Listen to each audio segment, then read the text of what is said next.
Transcripción. Perfecto, cierro la transcripción y vuelvo a dejar el chat. La grabación se ha iniciado. Bueno, buenas noches, Pedro Pablo, y para quienes vayan ingresando a la segunda web conference del curso Geopolítica y Desarrollo Humano.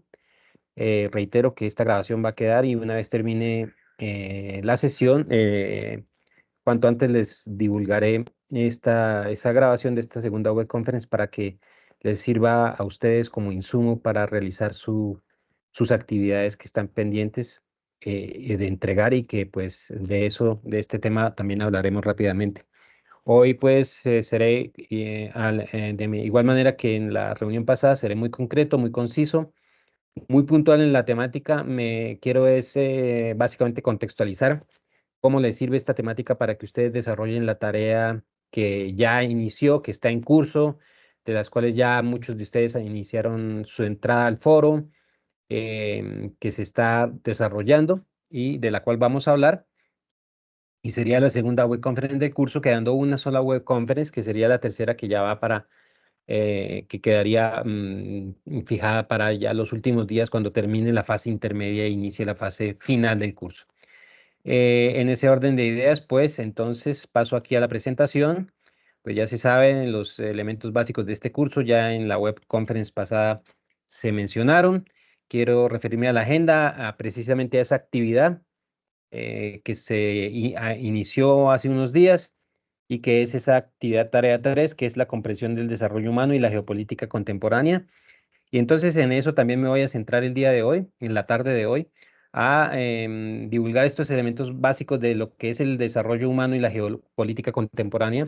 El desarrollo humano como puntal de análisis de este curso final, sobre todo porque es, digamos, la consecución y la estructuración final de lo que son los indicadores, la contextualización ecléctica, como dirían epistemológicamente los eclécticos de la economía y de la teoría económica, la contextualización y la concreción ecléctica de lo que significa entender el desarrollo humano económico como una dimensión de análisis y de comprensión de lo que es la economía transversal a esa variable humana, social, que es precisamente el crecimiento económico, el desarrollo económico, el progreso social, y cómo el mercado y la economía y la globalización está integrándose transversalmente, y de eso hablaré también desde el punto de vista de lo que es la globalización en sí misma.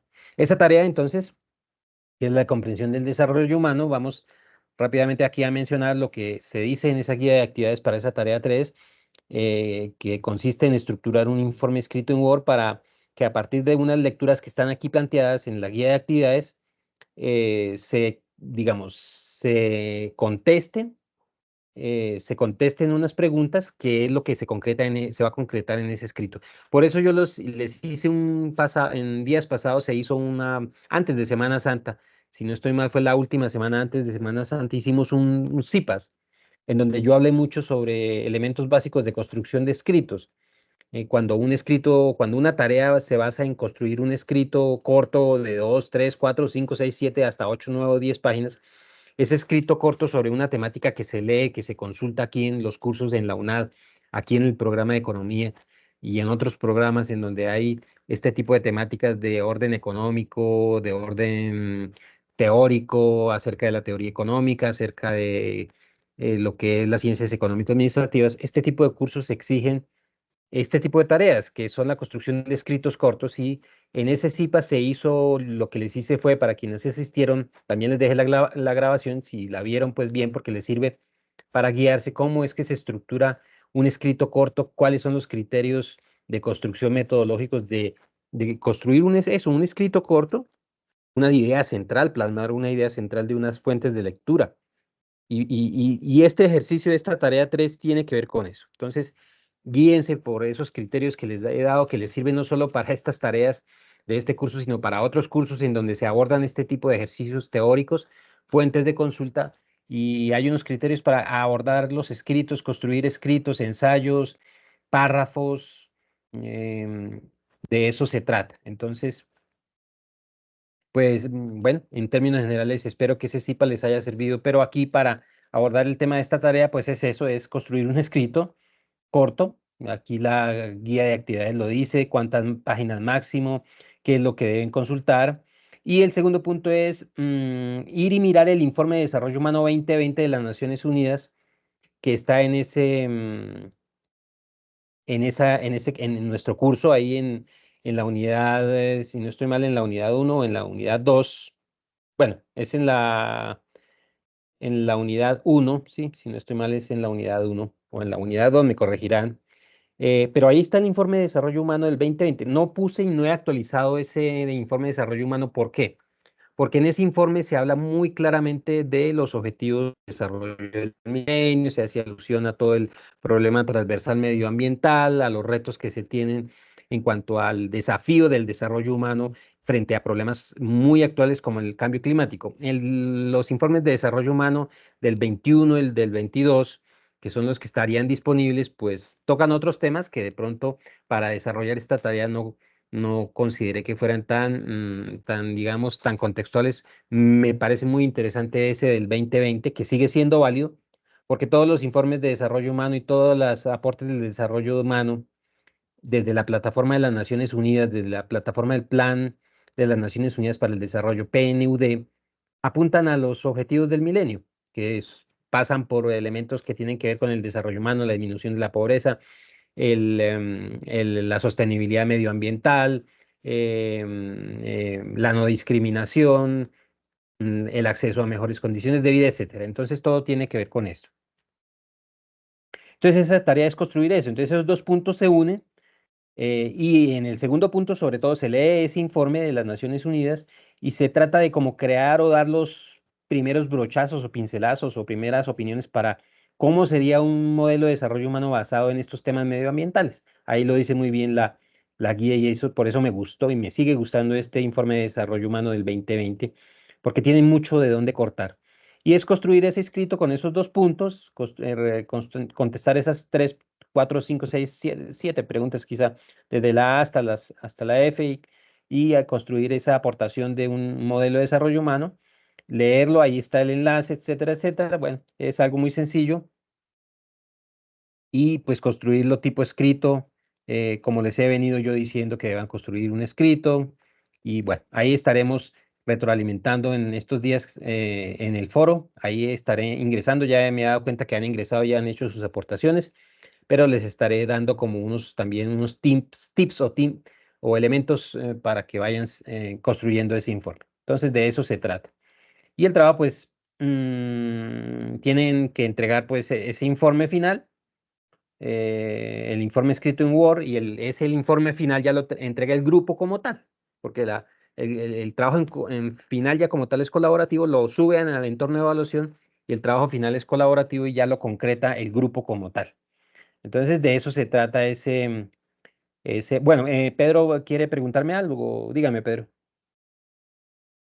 Sí, profe, es que, digamos, cuando Sí, uno señor. consulta lo del informe, resulta que le sale la página no encontrada. Uno también Ay, perfecto. pega también digamos, donde está lo de la página y lo pega ahí, el enlace para el internet y te aparece página no encontrada.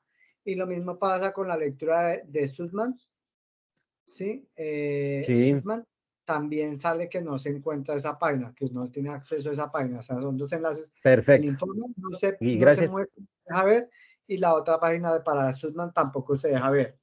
Perfecto. Gracias por avisarme, Pedro, porque pues, pues bueno, no me han, es que, bueno, hoy no pude ingresar a los foros a mirar a ver qué más correos había. De pronto es posible que ya muchos de ustedes se hayan dado cuenta de eso.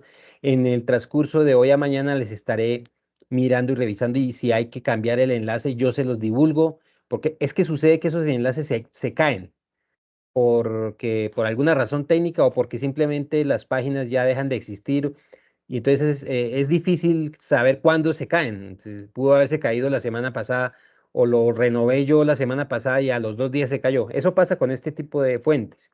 Entonces, gracias por decir que ese enlace no está. Es posible que sí se haya roto el enlace por alguna razón. Entonces yo entre hoy y mañana estaré entrando al curso, mirando a ver qué pasa con ese enlace. Si lo logro volver a encontrar activo, y si así sea un enlace diferente, ahí les estaré comunicando por el correo interno del curso. Les estaré diciendo, mire, jóvenes, encontré el enlace sirve o es este el enlace que actualmente está sirviendo. Y lo mismo el de la otra fuente, el del otro, la otra fuente de consulta que usted menciona, Pedro Pablo. Entonces, eso, gracias por avisarme porque no me había dado cuenta y hay que corregir eso. Y eso es lo que pasa con los enlaces. Y pues uno cuando actualiza estos cursos, los certifica o los acredita, lo que hace es que entra un enlace y si el enlace está activo, lo pone en el curso. Puede que un tiempito después el enlace se caiga, eso pasa lamentablemente, por muchas razones. Y entonces, por eso es que uno espera que los estudiantes digan, profe, pasa esto, no logro encontrar el enlace, no logro ingresar a ese enlace o está roto.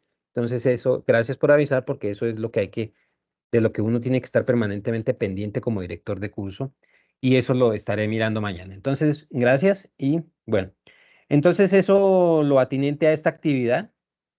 Rápidamente ahora sí, pues voy a pasar a lo que es ya la temática que tiene que ver con el tema de la globalización y cómo está entrelazada la globalización con el desarrollo humano. Y ya el tema del desarrollo humano como tal, ¿qué es? Eso es un índice, ¿qué significa? ¿Cómo se mide el desarrollo humano? ¿De verdad existe una forma de medirlo? Eso es lo que voy a más o menos a tratar de contextualizar. Entonces, recordar que, como lo dice este elemento acá, el ensayo es lo que se debe presentar al final. Bien, entonces la globalización tiene unas contextualizaciones, unas definiciones. Como les decía en la primera web conference, el mundo cada vez está más globalizado. Después de la primera, segunda y tercera ola, bueno, la primera, segunda revolución industrial y lo que llamó alguien por ahí, un importante académico en los años 80, la tercera ola. Después de todo esto que ha pasado y ya bien entrado este siglo XXI, hablamos de una globalización bien estructurada, bien cristalizada, bien ya profundizada en el mundo y hablamos de unas instituciones globales que están y juegan papeles importantes en esa globalización, los famosos organismos multilaterales. Hablamos de esa globalización en términos de lo que es el análisis de la economía, que es el análisis de la interpretación del sistema capitalista del sistema de mercado, cuando se habla de que hay una relación entre países y es una relación entre los componentes del modo de producción al estilo economía política. Utilizamos el término de la economía política cuando hace referencia a los medios materiales de producción. En cuanto al sistema capitalista, entonces todo lo que son la infraestructura, todo lo que es la infraestructura, la superestructura, los medios materiales de producción y los medios sociales de esas relaciones sociales del modo de producción capitalista en el que actualmente nos encontramos. Y entonces esa globalización se ha profundizado y, digamos, a nivel de la superestructura hay unas organizaciones mundiales y globales, así como hay unas grandes unidades productivas globales, las grandes firmas, los grandes monopolios, las grandes empresas que están liderando esa globalización, también hay unas organizaciones paragubernamentales, por decirlo de alguna manera, que son globales y que juegan un papel importante, los organismos llamados multilaterales de la globalización, que son organismos multilaterales tanto a nivel de la política, el gobierno, las jurisdicciones, como a nivel, por ejemplo, del crédito mundial, el sistema financiero, etcétera. Entre ellas, por ejemplo, el Fondo Monetario Internacional, el Banco Mundial, el Banco Interamericano del Desarrollo, la Organización Mundial del Trabajo, la OCDE, que es la Organización de Países Más Desarrollados, y otras como las Naciones Unidas, que ya es un organismo multilateral global que tiene que ver con, digamos, esa globalización, pero a nivel de la política, es decir, cómo hay organismos como las Naciones Unidas, la OEA, que son organismos que tratan de jugar un papel político importante en pro del mantenimiento de las relaciones globales entre países de una manera armónica. Entonces, la ONU y la OEA cumplen ya un papel más regulatorio, un papel más supervisor, un papel en donde ya quieren, digamos, regular las relaciones geopolíticas entre los países, entre los gobiernos, y cumplen un papel político tratando de establecer unos parámetros para esas relaciones políticas entre los países en donde prime la igualdad, la armonía, se eviten los conflictos, se promuevan las negociaciones justas, se promuevan estos valores internacionalistas en el marco del entendimiento mundial. Ese ya es el papel de este tipo de organizaciones como las Naciones Unidas y como la OEA, por ejemplo, y cumplen un papel más específicamente político y gubernamental. Em, entonces, esa globalización económica sí es una integración de las economías a nivel mundial. Y esa globalización, pues, es, en primer lugar, o en primer paso es, se fomenta la creación de bloques económicos. Eso ya lo sabemos, yo lo sé, ustedes como estudiantes lo van a saber. Primero se aborda la globalización después de la Segunda Guerra Mundial con el naciente escenario de creación de bloques económicos. Entonces nace, por ejemplo, el Grupo Andino por allá en los años 70 del siglo pasado. Nacen los primeros visos de la Comunidad Económica Europea, lo que se llamó después el Mercado Común Europeo y después la zona euro.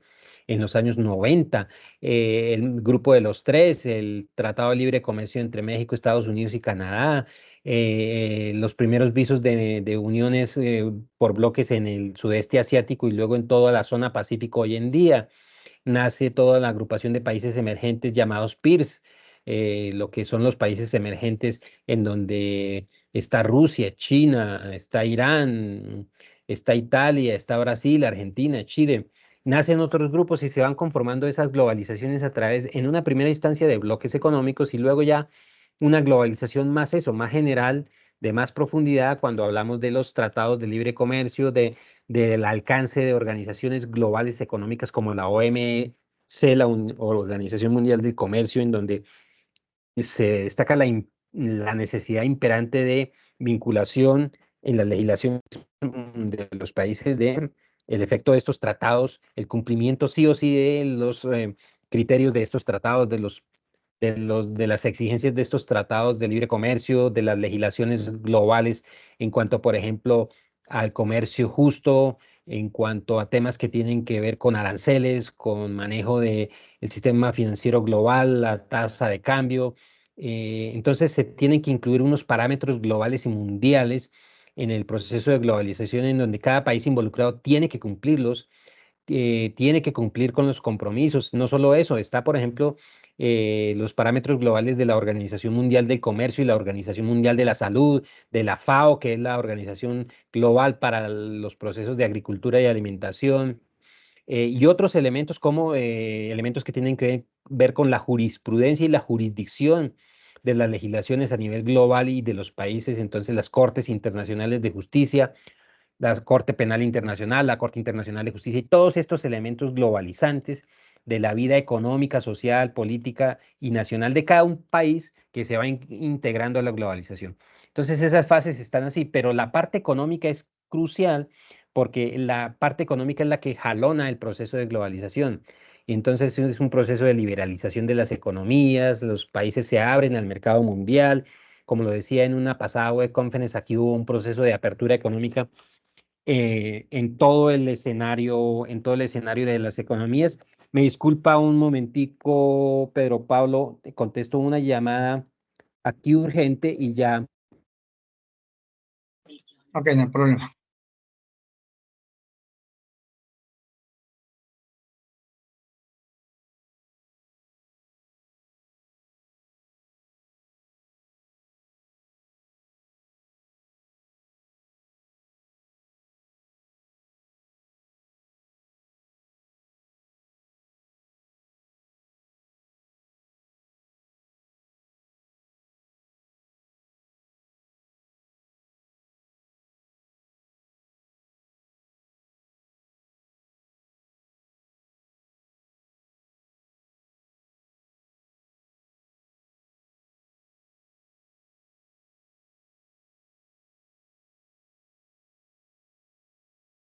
Discúlpenme, Pedro Pablo y Andrea Yulitza. Cordial saludo para Andrea Yulitza. Nuevamente tenerlos a ustedes aquí también en esta segunda web. Bueno, entonces, volviendo, y tenía que contestar esta llamada, pero pues retomamos nuevamente. Entonces, este proceso de globalización, y vuelvo a compartir aquí la presentación, es eso. Es primero la parte económica de la globalización es clave, es entender que eso se ha venido dando, como lo decía en la web conference pasada, la liberalización de las economías se dio en toda Latinoamérica en los años 90, en los años 2000, y lo que se llamó las aperturas económicas en Colombia. Aquí en Colombia se dio la famosa apertura económica del gobierno de Gaviria, famoso revolcón. Con la Constitución del 91 cambiaron las leyes, se reestructuró el papel del Estado, se disminuyó el papel del aparato estatal, el peso del aparato estatal y las instituciones públicas, se redujo el tamaño del Estado para hacerlo más eficiente, menos gastador o menos gastón, disminuir el impacto de estas variables macroeconómicas que pesaban sobre las economías como excesivo déficit fiscal. Se liberalizaron las variables macroeconómicas del comercio internacional en los países como México y Colombia, por ejemplo. Entonces se transformó el sistema arancelario y de tasa de cambio o de mercado de divisas. Los mercados de cambiario se volvieron flexibles, se aceptó la libre circulación de capitales globales, hay una tendencia a que la tasa de cambio sea flexible, más ajustada por la oferta y la demanda, se bajen los aranceles, se permita la entrada de importaciones en los países para disminuir la presión sobre el precio de las materias primas en procesos de comercialización mundial y en donde los países quieren volverse países exportadores y países puntales en el esquema de maquila tipo exportación, así como lo hizo China, así como lo han hecho Vietnam, Corea del Sur, así como lo hizo Malasia, Singapur, Taiwán, la otra China. Entonces, como lo ha hecho la India, como lo ha hecho incluso países de la zona euro que son emergentes, como lo ha hecho México, Brasil, Argentina, Chile, etcétera. Entonces, en ese orden de ideas, la globalización económica ha hecho esa transmutación de modelos económicos más proteccionistas, que fue el modelo cepalino de los años 80, 70 y 60 del siglo pasado, a un modelo más liberalizante después de los 90 en toda Latinoamérica y en estos países emergentes. Y eso hay que saberlo ustedes como economistas, lo deben saber, saben ustedes, estimados colegas economistas, que ha habido un proceso de globalización que se conoce en la actualidad y eso es importante. Entonces es importante saberlo. Se lo digo a Andrea y se lo digo a Pedro Pablo, que como economistas deben tener presente esos puntos de referencia temporal, cómo ha cambiado las economías de estos países emergentes y en el caso colombiano. Y hay unas consecuencias directas. Entonces es una mayor interdependencia de los mercados globales, entonces eso se ve con una globalización de lo bueno y lo malo, como les decía, la globalización del mercado mundial, el mercado global de tecnología, todas estas tecnologías de las telecomunicaciones, las TICs, la telefonía celular, el hecho de que hoy están ustedes en una plataforma de Internet recibiendo una conferencia en un programa de economía que es casi en su totalidad virtual en su totalidad virtual, es el resultado de la globalización, de la invasión de estas tecnologías, de las comunicaciones, de tecnologías de punta. Después de la pandemia se vio entonces que la globalización trae sus consecuencias buenas y malas. Se globaliza lo bueno, que es las nuevas tecnologías, la eficiencia, las nuevas aplicaciones en todos los órdenes de la vida material, pero se globaliza también lo malo. Entonces las crisis económicas se vuelven globales porque se sienten las consecuencias de las crisis de capitales, de las crisis de las recesiones de los países, se transmiten las consecuencias de un país a otro. Cuando China y Estados Unidos se enfrentan económicamente, afectando la sana competencia por el comercio mundial, y cuando uno de los dos países, digamos, no juega claramente en la escena del comercio mundial, pues se sienten las consecuencias cuando hay crisis en el mercado global del crudo, del petróleo, por un conflicto, por ejemplo, como en Ucrania o como en el Oriente Medio, entonces se siente como el precio claramente inestable del mercado mundial del petróleo, del crudo. Eso afecta las economías en todo orden porque pues son variables macroeconómicas mundiales. Entonces la globalización se debe interpretar desde el punto de vista de la macroeconomía internacional y la geopolítica. Entonces hay unos beneficios que tienen que ver con todo lo que se habla acá en geopolítica, pero en economía también, los mercados globales más amplios, la tecnología que es globalizada y sus beneficios buenos, la logística, los temas que tienen que ver con las nuevas patentes, con las innovaciones y con la inclusión de los países que hoy son emergentes en los mercados globales para que se transformen en algún momento en países pues ya plenamente desarrollados.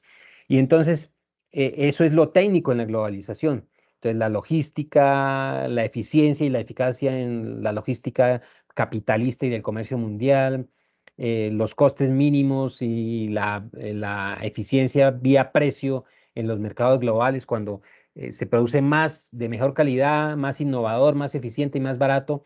Entonces, eso es una consecuencia de la globalización.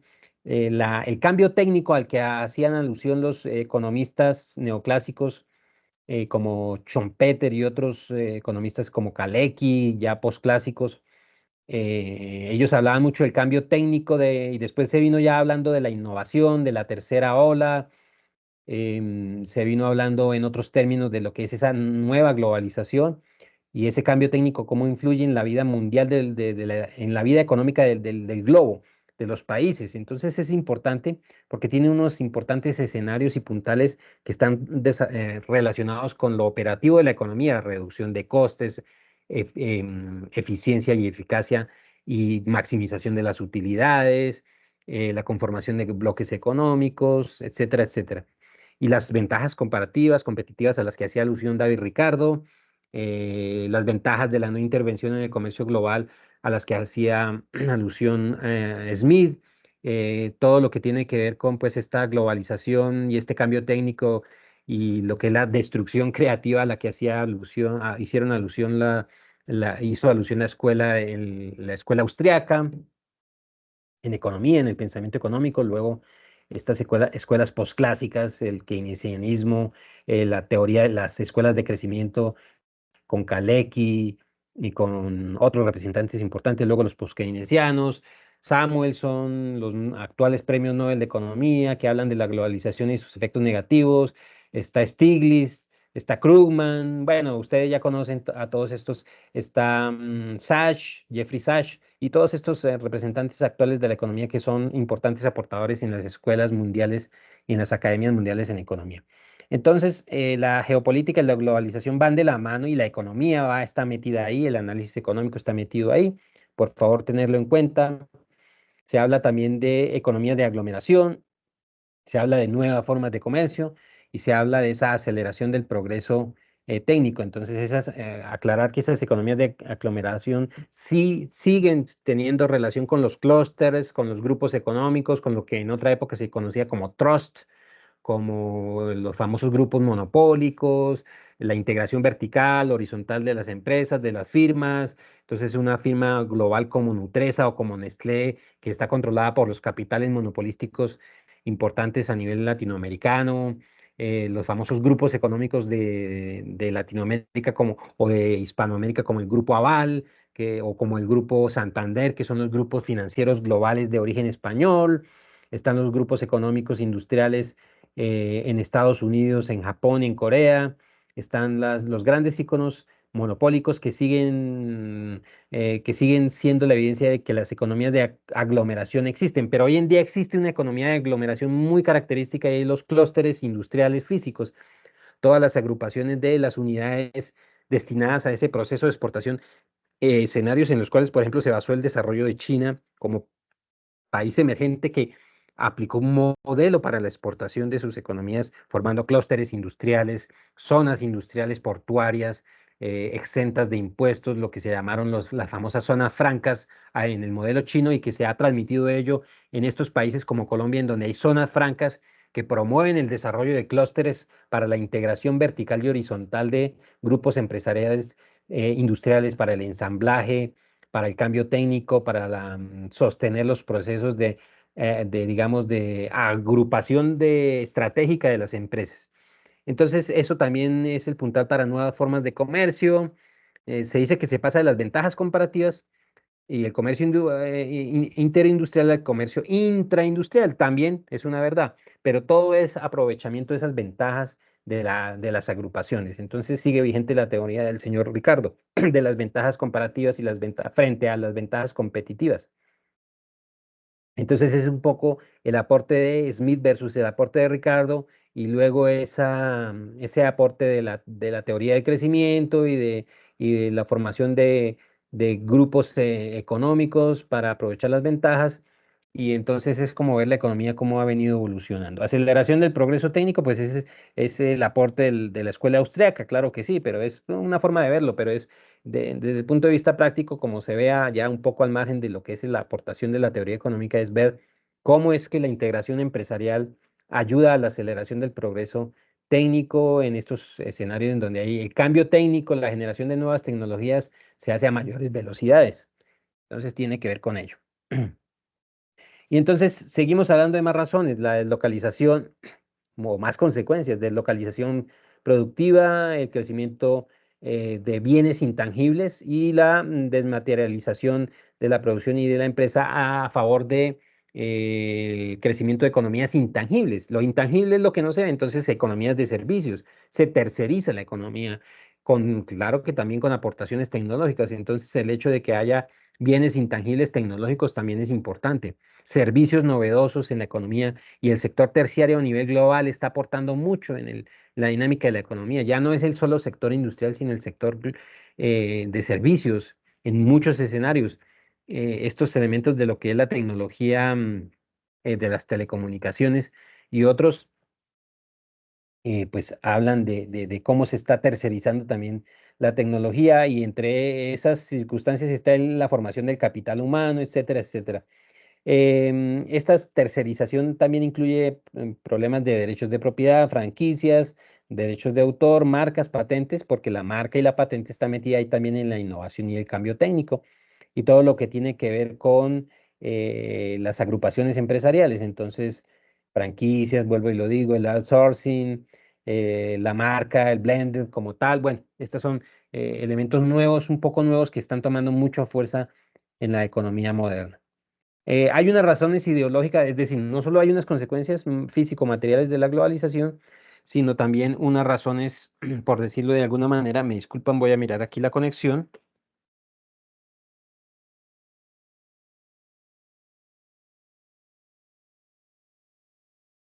Ya, antes de que me desconecte, estaba mirando la conexión de aquí del alimentador del computador. Bueno, para que no me quede sin pila, discúlpenme. Entonces seguimos hablando de esas razones ideológicas de la globalización.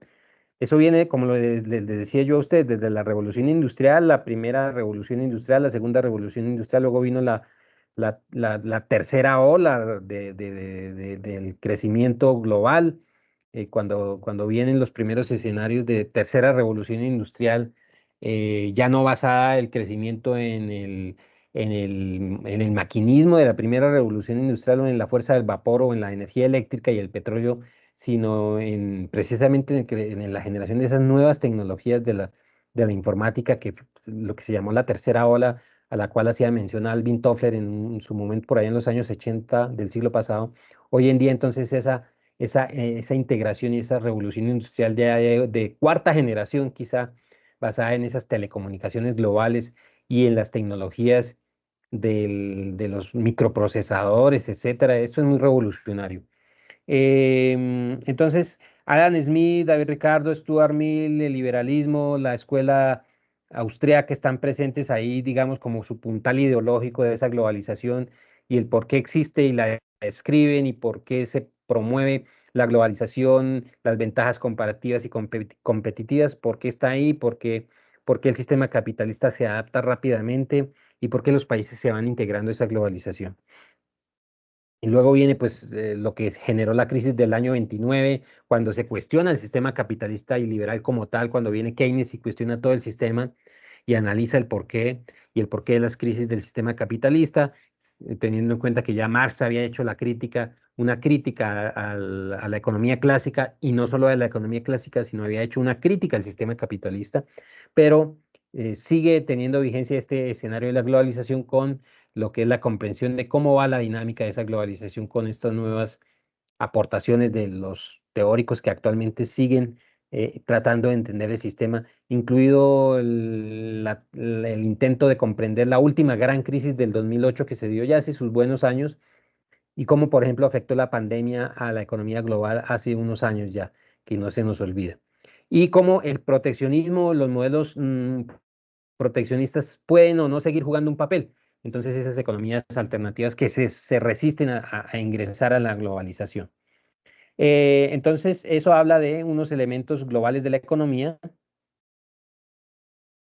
que están estrechamente relacionados con lo que he venido diciendo, con la geopolítica, con el papel de los organismos multilaterales, Fondo Monetario Internacional, la Organización Mundial del Comercio, el Tratado Global para Aranceles, o por sus siglas en inglés o GATT, el Banco Mundial y otros, el Banco Interamericano de Desarrollo, la OEA, etcétera. Em, y entonces todo apunta a que el objetivo es que siga creciendo la economía. Una cosa es que crezca la economía y otra cosa es que ese crecimiento se vea reflejado en una mejora en el nivel de vida de las personas, de los conglomerados sociales. Ahí viene el desarrollo humano como tal. Entonces, la economía y el desarrollo humano están como de la mano. Una cosa es el crecimiento, porque el crecimiento económico del PIB, el Producto Global Mundial, puede ir creciendo, el Producto Mundial puede, el volumen de comercio ir creciendo, pero la población, los grupos económicos, étnicos de los diferentes países no sienten el beneficio no logran sentir el beneficio de ese crecimiento a nivel del cambio social y humano y económico que se debe manifestar como consecuencia de ese crecimiento económico. Entonces, viene em, todo el tema de, como lo veremos aquí ya más adelante para ir avanzando, todo el tema del desarrollo humano. Pero antes de eso, entonces, es hablar que esa globalización, reiteramos, tuvo un primer marco que fue la globalización en el marco de la Guerra Fría, que fue el enfrentamiento entre la URSS y Occidente, entre Oriente y Occidente, entre Estados Unidos, Gran Bretaña y sus aliados capitalistas occidentales y lo que fue la URSS o antigua Unión Soviética y sus aliados orientales, que eran, siempre lo fueron Europa Oriental y los países eslavos de la Cortina de Hierro, y un poco China y un poco Vietnam, un poco Corea del Norte y eso, y algunos países aquí como Cuba en Latinoamérica. Es como ese marco, pero eso ha cambiado ya después de la revolución tecnológica de los 90, como digo, esa cuarta ola quizá, todo lo que es empresas.com, la biotecnología, energías renovables, el medio ambiente, entonces la globalización toma un nuevo matiz también con esos elementos. Pero nunca ha dejado de estar presente el sector financiero como motor de la globalización, porque el dinero es el que apalanca el crecimiento, así como genera crisis, como la crisis del 2008, así saca también a la economía de las crisis. También el sector gobierno lo hace, pero el sector financiero y el sector gobierno están de la mano en esta dinámica. Entonces, eso genera la eterna redistribución del poder económico a nivel ya de la geopolítica, entonces a nivel de los países y los bloques. Entonces hablamos de países emergentes, ya saben ustedes el papel de China, de India, de Brasil, de Corea del Sur, de Chile, de México, como países emergentes en la geopolítica mundial actual, de Rusia misma. Por eso hay conflicto entre naciones y entre bloques de poder. Entonces, a eso me refiero yo con esa nueva globalización de bloques económicos y de nuevos países. Y entonces, la crisis del modelo actual de globalización, se habla de una crisis del modelo actual de globalización. Sí, no, sí, Henderson dice que el neoliberalismo y como se aplicó desde los años 70 y 80 generó, claro que sí, unas dificultades para las economías mundiales, para la humanidad. Es posible que sí, y eso, claro, eso es apenas natural, así lo cuestionaron Stiglitz, Joseph Stiglitz y otros economistas importantes que cuestionaron esa globalización y que la han venido cuestionando, pero bueno, definitivamente pareciera que se cuestiona la globalización, pero todos estamos de acuerdo en que se profundice esa globalización, incluso hasta los organismos multilaterales están de acuerdo. Entonces, eso es prueba fehaciente de que una cosa es el deber ser de la economía y otra cosa es el ser real de la economía. Una cosa es como queremos todos y quiere la sociedad mundial que sea la globalización, generando beneficios positivos a la sociedad y al mundo y a la humanidad. Y otra cosa es cómo va la globalización en términos reales de forma pragmática. Entonces, eso está relacionado, sí, con el deber ser y el ser real, lo positivo y lo normativo del análisis que se hace aquí en economía. Entonces, esa geopolítica de la globalización habla de lo bueno y lo malo, los fallos de los mercados, a los que, por ejemplo, sigue haciendo alusión Joseph Stiglitz, incluso Krugman, incluso Jeffrey Sachs, han cuestionado en estos últimos 10, 12, casi 15 años los efectos de la globalización por estas asimetrías que se generan y se sigue hablando casi al estilo de la antigua teoría de la CEPAL de países emergentes, de países desarrollados y países subdesarrollados, de países de centro y países periferia. Es algo que todavía cala en el imaginario. De todas formas, sí, después de la crisis del 2009 se siente el hecho de que la globalización genera unas externalidades negativas. Con la crisis del 2008 y 2009 en Estados Unidos y en Europa, la famosa crisis de hipotecas basura en Estados Unidos y la crisis de los países, de los famosos países emergentes en Europa, la crisis de España que se dio muy fuerte, el desempleo en Grecia, España, en Irlanda, en Portugal, en Grecia cuando estos países se tuvieron que someter a las condiciones de la banca central europea y que esto profundizó más la crisis, pues se siente que esa globalización sí tiene externalidades buenas, pero externalidades negativas. Hay que verlo desde esa óptica. Y entonces, de todas formas, vuelvo y soy reiterativo, a pesar de que hay un descontento y hay voces a favor y en contra de la globalización. Lo que prima es cómo va el comercio mundial y cómo va la producción global. Entonces, las tasas de crecimiento en pandemia pues, pudieron haber sido negativas, pero generalmente el comercio mundial y la globalización y la producción mundial viene presentando tasas positivas de crecimiento en los últimos 10, 15 o 20 años, y eso ha sido jalonado por la profundización de la globalización. No nos olvidemos. Es decir, los países en aislado no crecen. Los países sin comercio internacional no van a crecer. Si Corea del Sur y China no expanden los beneficios de su generación tecnológica, de su alta industrialización, de su innovación, de sus procesos de innovación de nuevas tecnologías en todos los ámbitos, no va a haber crecimiento mundial. Y tenemos que absorber ese crecimiento mundial, eso es inevitable, no nos vamos a poder aislar.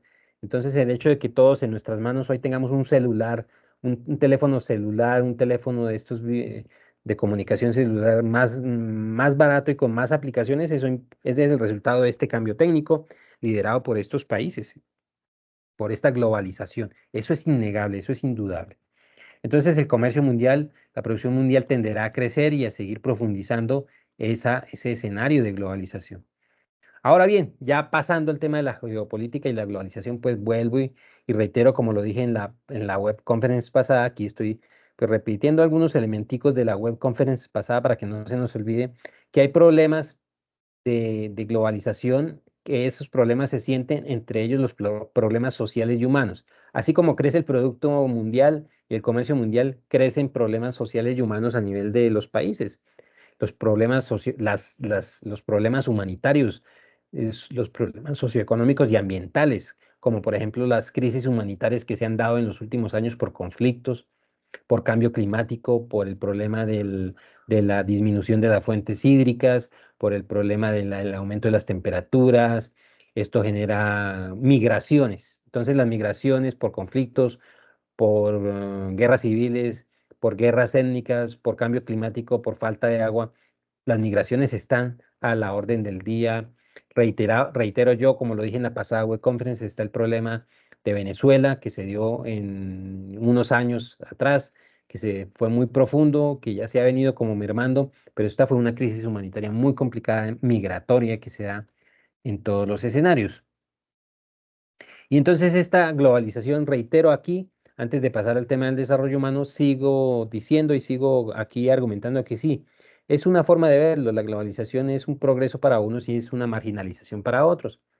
Entonces aquí ya en Colombia vemos que el cambio climático, que la venida de empresas extranjeras, empresas mineras, que van a explotar los recursos naturales, los recursos forestales, que van a explotar el subsuelo, eso trae, claro, consecuencias directas en regiones colombianas que nunca habían sido explotadas, en donde se han venido afectando comunidades raizales, comunidades nativas, quizá comunidades centenarias que han sido siempre y han vivido siempre establecidas en estas regiones y que hoy sienten las consecuencias de algunos, digamos, escenarios de globalización, de algunos modelos de crecimiento, por ejemplo, basados en la explotación minera.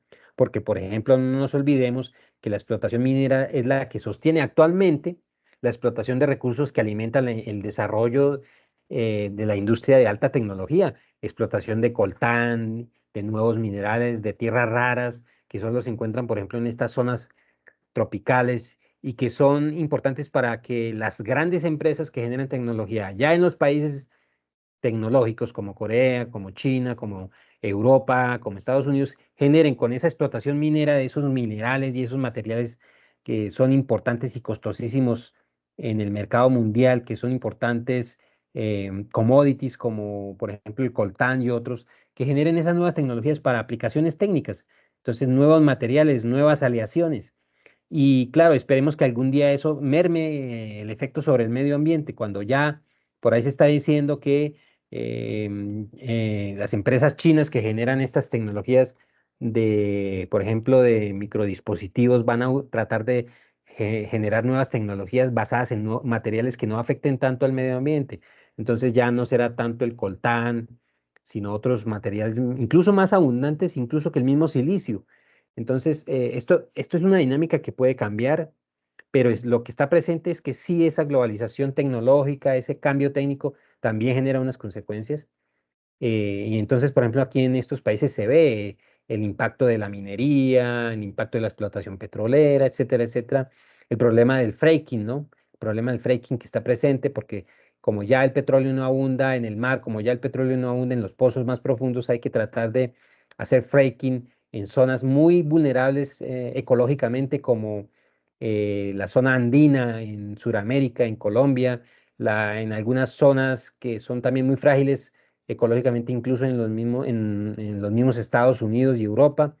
Y esto pues trae esas consecuencias, porque el proceso sigue, se sostiene porque el cambio técnico requiere de explotación de recursos naturales, pero como digo, esperando que ese cambio técnico genere menos dependencia de esa altísima explotación de recursos naturales utilizando nuevas tecnologías.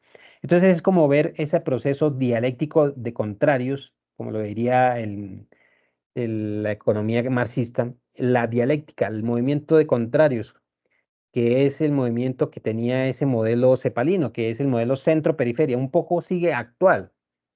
Es una cosmovisión económica que sigue en alguna medida siendo vigente. Países de centro, países de periferia que siguen explotando, países que siguen siendo explotados y países que siguen siendo explotadores en alguna medida.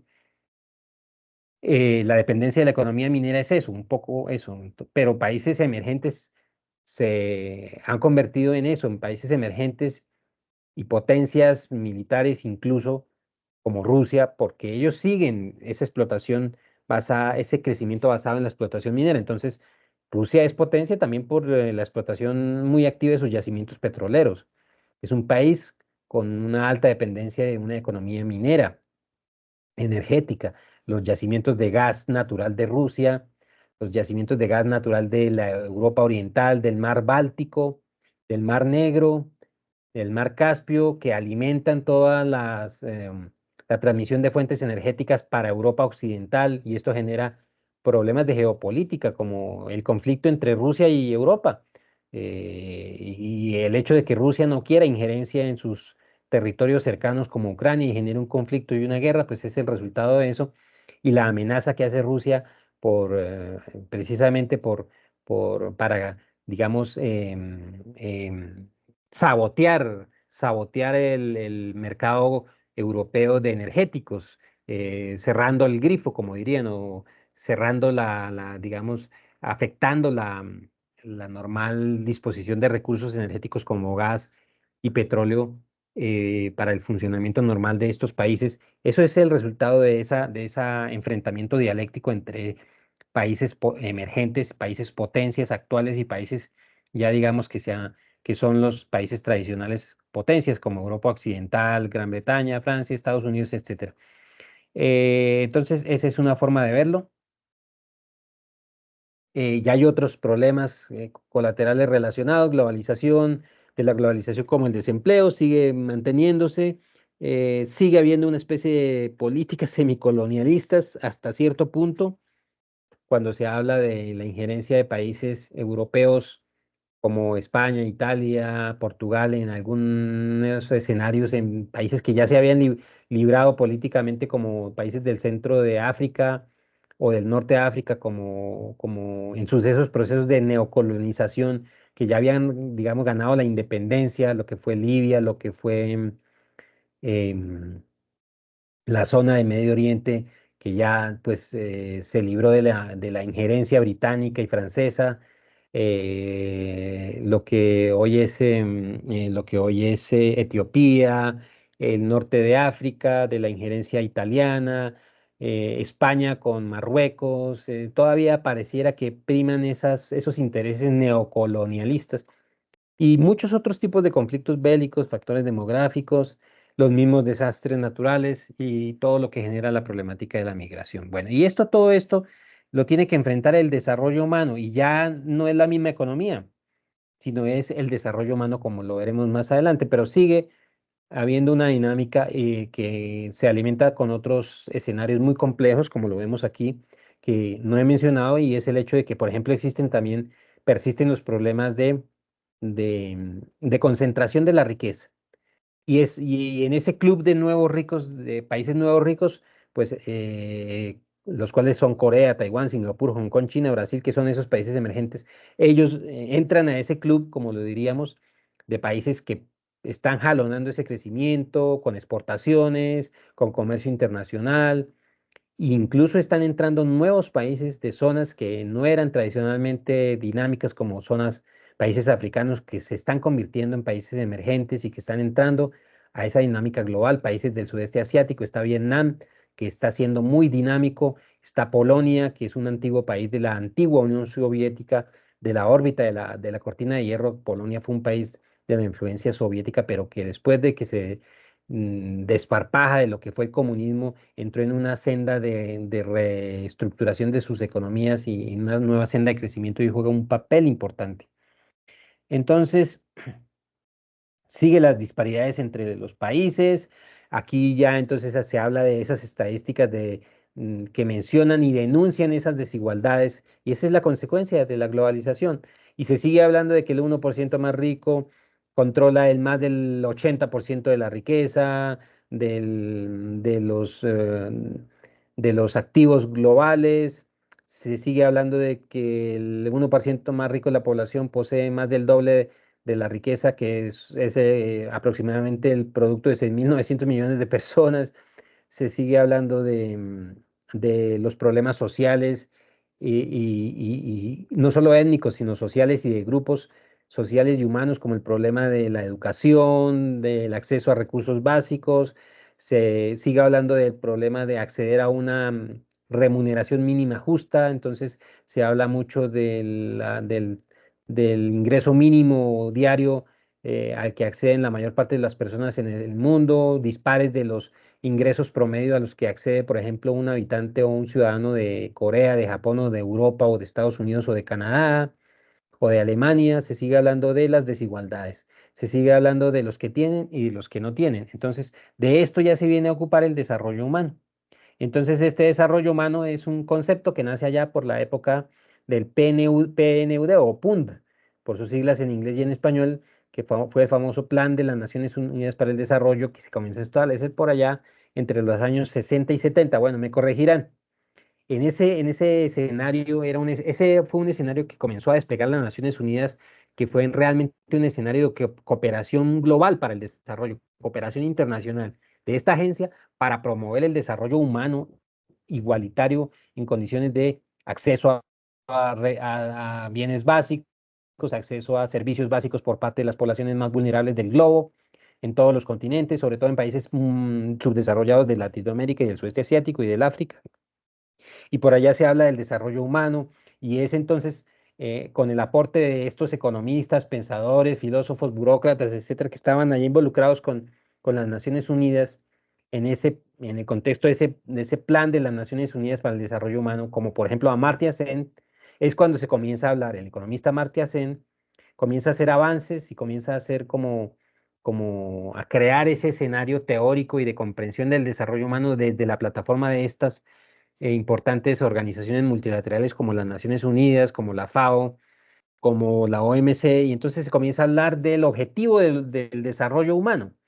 Y entonces viene el aporte de estos señores, entre ellos Amartya Sen y otros importantes economistas, sobre todo de origen hindú, porque estos economistas destacados de origen hindú, otros de Bangladesh, hablaban del problema de la pobreza que veían en sus entornos y cómo las Naciones Unidas y muchos organismos multilaterales deberían estar involucrados en los procesos de desarrollo a través del apalancamiento del crédito, a través de cómo integrar a través del comercio mundial a estos países para que las brechas se vayan disminuyendo. ¿Cuáles brechas? La brecha social, la brecha de ingresos, disminuir la brecha en formación de capital humano, en formación escolar, en escolarizar, en ampliar la cobertura de los servicios básicos, agua potable, energía eléctrica, con telecomunicaciones, hoy en día Internet a estas poblaciones y allá se comienza a hablar de desarrollo humano.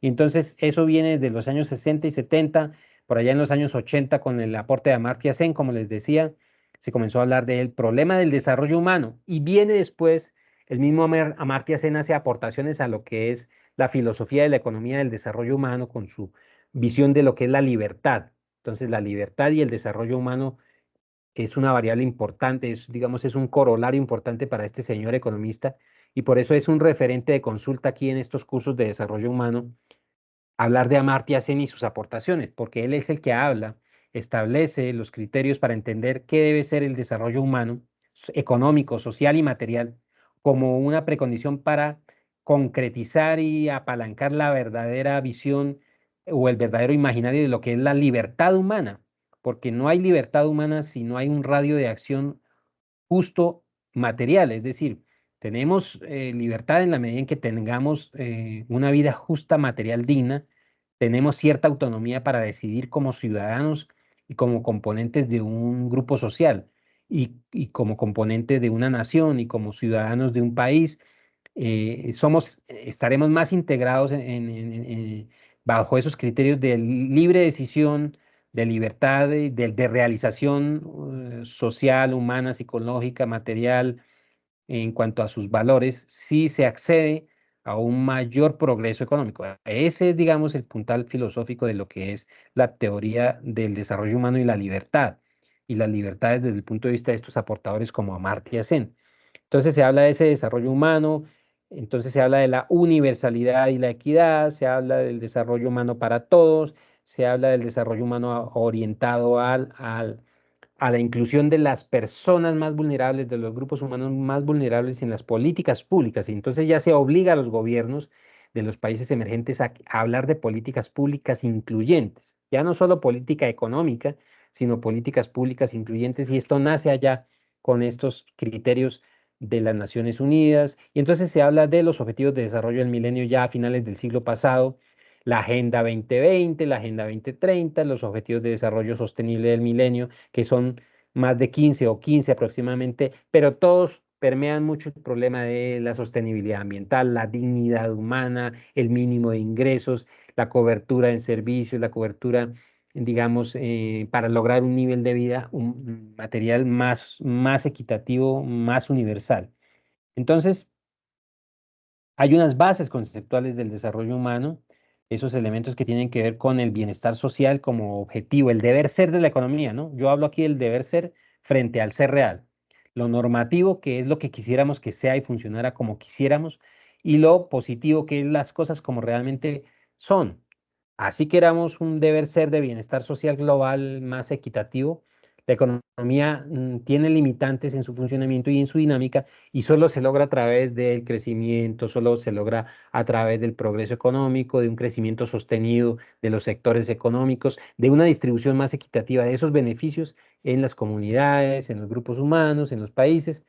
El otro elemento también está por ende entonces relacionado con la formación del capital humano, con la distribución equitativa de los recursos, con las relaciones más equitativas entre los factores de producción del sistema productivo, entonces entre capital y trabajo, que el trabajo sea mejor remunerado frente al capital, que el capital sea más eficiente para redistribuir mejor los beneficios de la interacción, como lo diría Adam Smith, entre factor trabajo y factor capital, tierra, trabajo y capital. El crecimiento económico, sí, es que es necesario y no se puede dejar a un lado. Si no hay crecimiento económico, como se habla en la famosa ley de Okun, si no hay un nivel de crecimiento económico mínimo del 3-4% anual en las economías, no puede haber crecimiento social y desarrollo social, porque el hecho de que haya una tasa de crecimiento económico del Producto Interno Bruto de los países superior al 3 o 4%, ello implica que las economías serán más dinámicas y generen más bienes materiales y sean más competitivas, más crecimiento sostenido, que se pueda diluir a más participantes en la economía de los países. Y el hecho de que eso va a traer consecuencias en la mayor cobertura de los procesos de ampliación de las necesidades básicas satisfechas en los grupos humanos, en grupos vulnerables, etcétera. Entonces, todo esto es desarrollo humano ya desde el punto de vista de cuáles son sus condiciones, para qué se da, cómo se debe dar. Entonces, la economía está ahí estrechamente relacionada.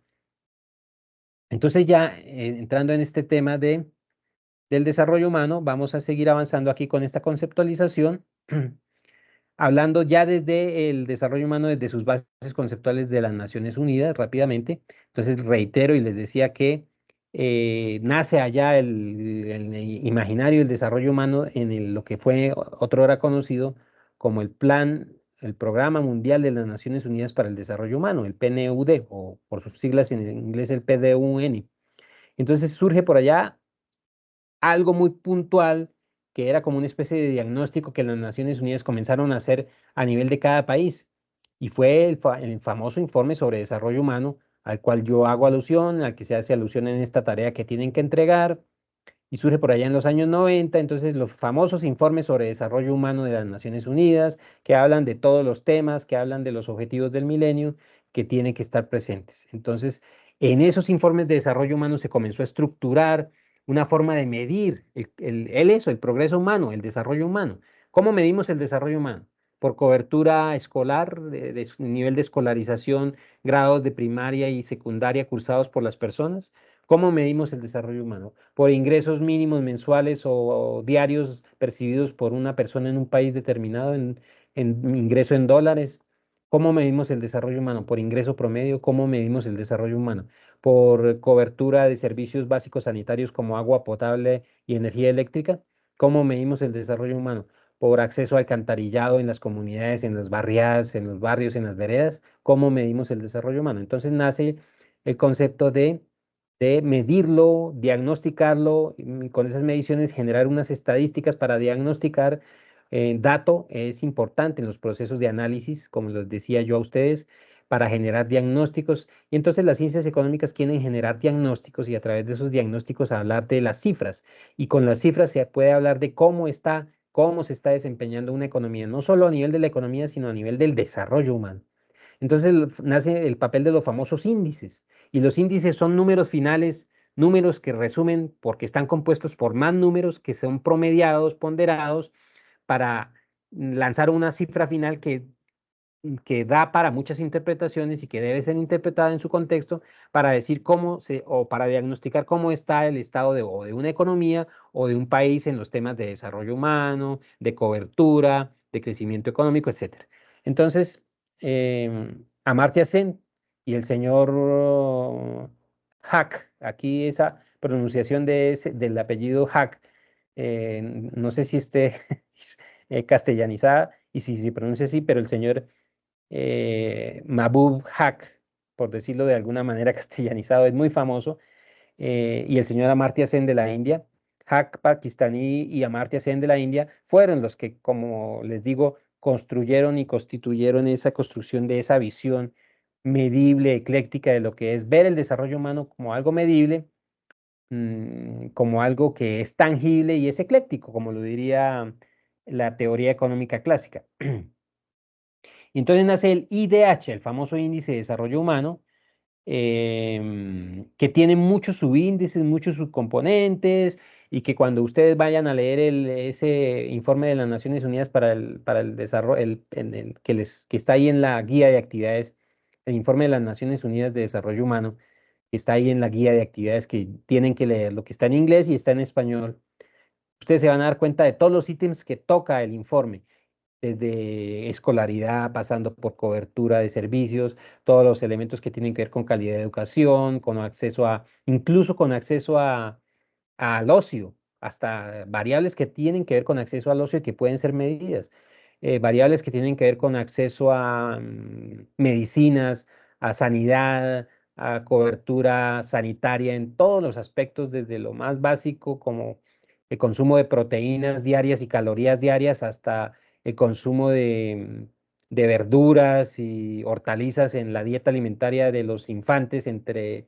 tal edad y tal edad. Entonces eso es construir un índice complejo que tiene que reflejar en un número específico ya finalizado una variable, una magnitud numérica que me explique y que me muestre y que me dé una idea al hacer el diagnóstico de cómo está un país frente a otro país en su progreso económico de sus habitantes. Entonces hay elementos que tienen que ver con conocimiento, nivel de vida, salud.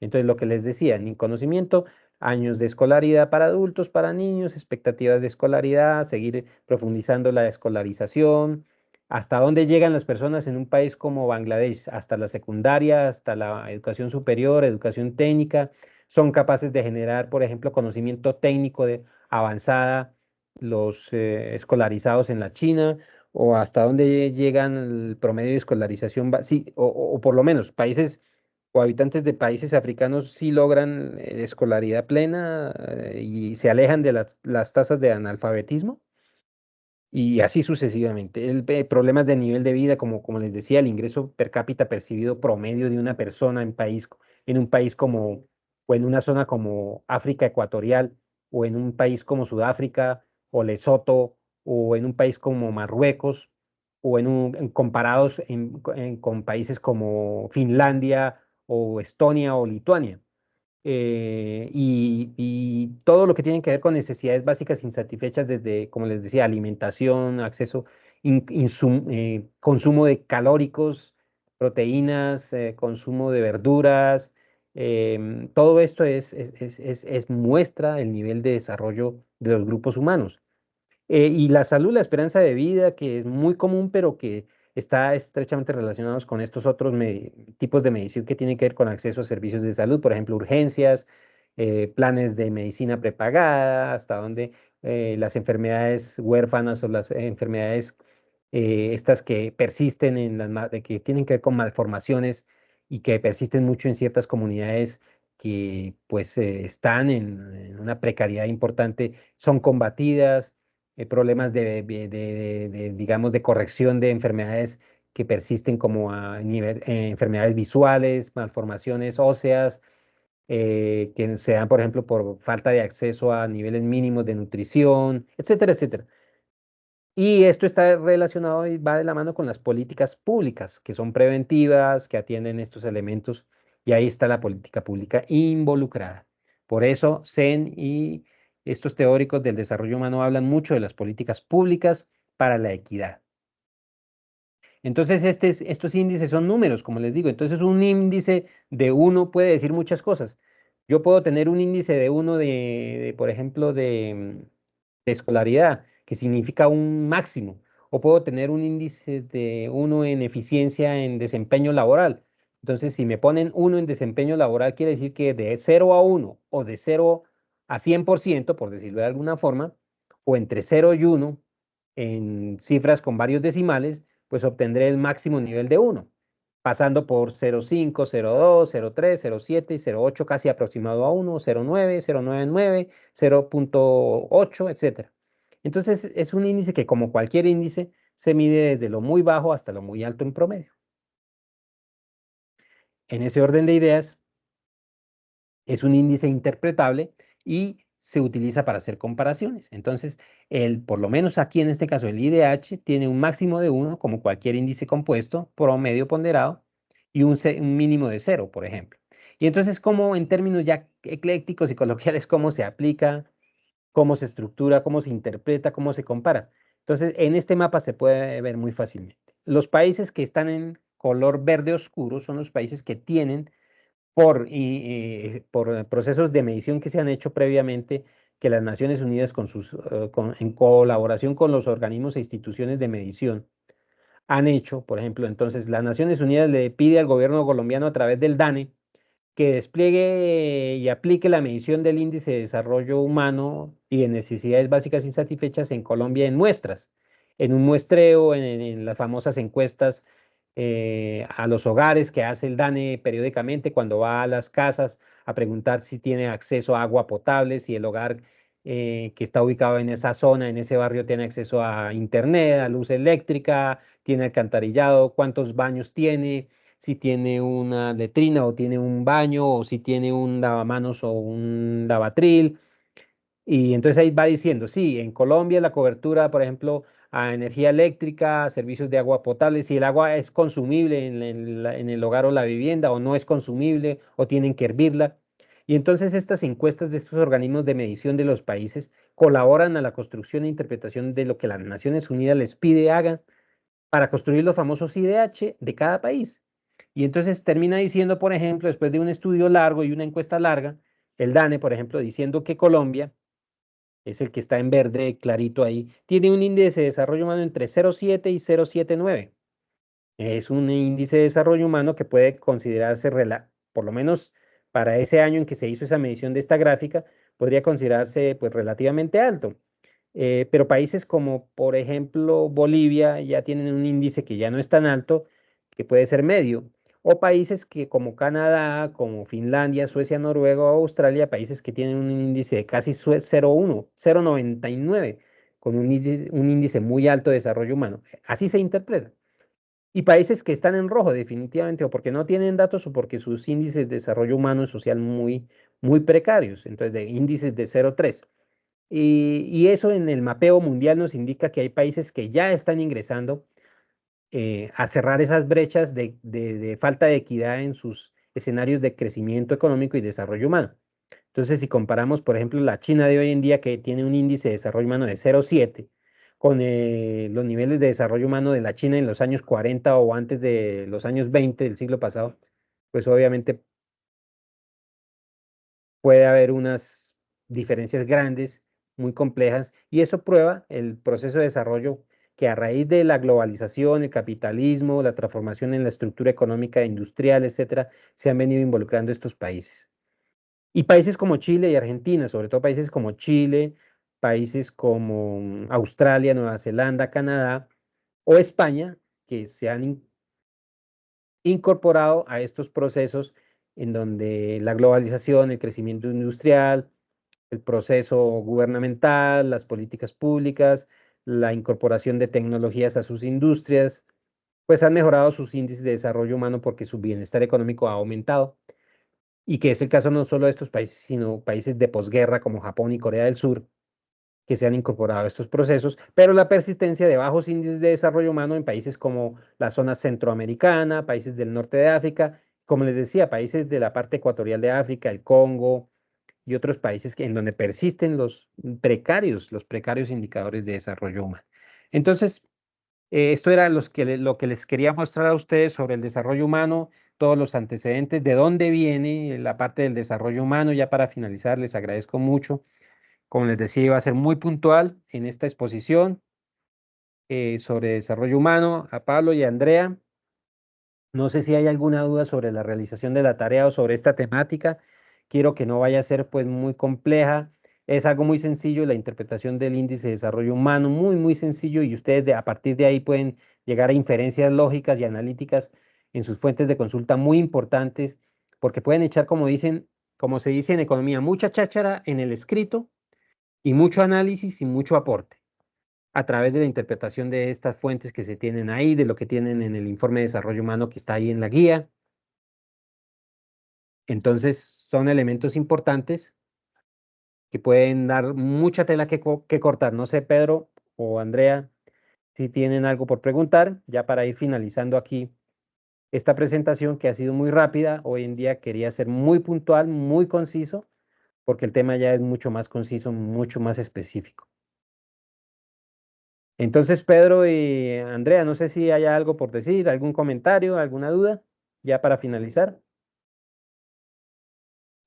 No, por mi parte no, profe, gracias.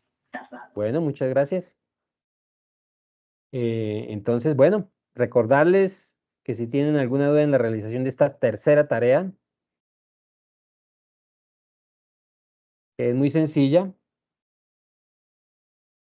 pues estar pendientes, consultarme y bueno, por lo demás, siempre estar pendientes del foro, de la retroalimentación del foro. Y yo con mucho gusto cualquier duda les estaré aclarando. Y ahí seguimos en en la dinámica de construcción de esta tercera tarea.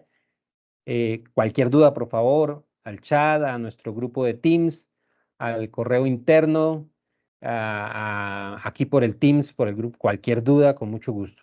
Entonces voy a dejar de compartir, he dejado de compartir la presentación y pues bueno, les deseo muy buena noche y cualquier duda, yo les estaré compartiendo la grabación de de esta web para que les sirva también como insumo. Y por favor, reitero, me recuerdan, profe, he participado en en la segunda web del curso para que se bonifiquen los puntos en la calificación de la tercera actividad. Y ya en su momento también les estaré divulgando cómo va a ser la abonación, por decirlo de alguna manera, o el abono de puntos de máximo 50 puntos para quienes participen y vayan a Prospecta. Yo tengo una pregunta con relación a Prospecta. Yo hice el pago Claro que ya sí. de Perfecto. la sistema Prospecta, pero no Listo. sé cómo hago llegarlo, Bien, porque, entonces le voy a pedir un favor a Pedro. A señor, mí me hace llegar a través del correo interno, a través del chat, un pantallazo de su inscripción a Prospecta y de su pago.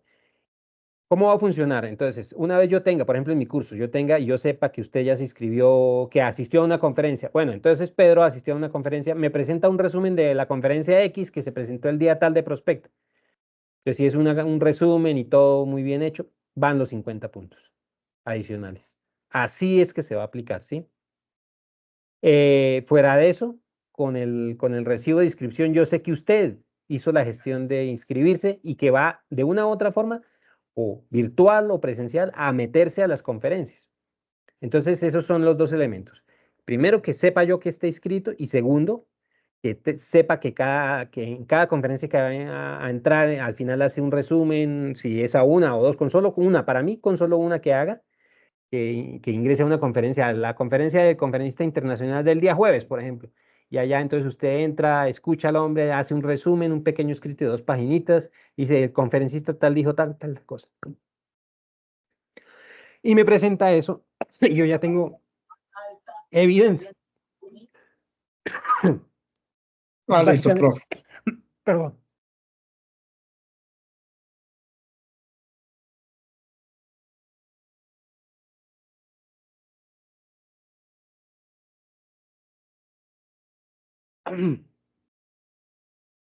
Perdón.